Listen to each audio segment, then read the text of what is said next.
নাহিদ রানার 151 kilometre bullet গতির বলে out Multan সুলতানের ব্যাটার আরাফাত মিনহাস, যা দেখে উচ্ছ্বসিত গ্যালারিতে থাকা পাকিস্তানি তরুণীরা। দর্শক, পাকিস্তান সুপার লিগে বল হাতে রীতিমতো আগুনের গোলা ছুটছেন বাংলাদেশের নতুন গতির সেন্সেশন নাহিদ রানা। গতির ঝড় তুলে কুপকাত করছেন বাঘা বাঘা ব্যাটারদের। সোমবার মুলতান সুলতানসের বিপক্ষে পেশোয়ার জালমির হয়ে গতির যে প্রদর্শনী তিনি দেখালেন তাতে মুগ্ধ ক্রিকেট বিশ্ব।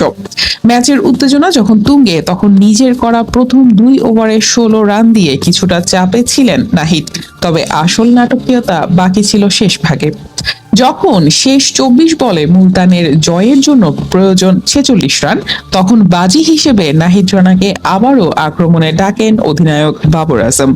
আক্রমণে এসেই নিজের জাত চেনান এই বাংলাদেশি স্পিড স্টার।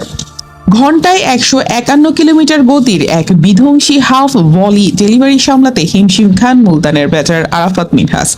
বলের গতিতে পরাস্ত হয়ে ব্যাটের কানায় লাগিয়ে বল আকাশে তুলে দেন তিনি। সেখানে থাকা বাবর আজম দৌড়ে এসে চমৎকার এক ক্যাচ লুপে নিলে উল্লাসে মেতে ওঠে পুরো গ্যালারি। নাহিদের এমন অবিশ্বাস্য বোলিং দেখে গ্যালারিতে থাকা পাকিস্তানি তরুণী ও দর্শকদের উচ্ছ্বাস ছিল চোখে পড়ার মতো। নিজের স্পেলের শেষ অর্থাৎ ইনিংসের 19তম ওভারে আবারও বোলিংয়ে আসেন নাহিদ।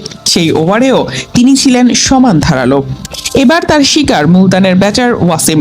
গতির পরাক্রমে ব্যাটারকে উইকেটের পেছনে ক্যাচ দিতে বাধ্য করেন তিনি। এতে এদিন 4 ওভার বল করে 24 রান দিয়ে 2 উইকেট পান বাংলাদেশি এ স্পিড স্টার। তাতে তার দলও পায় দাপুটে এক জয়।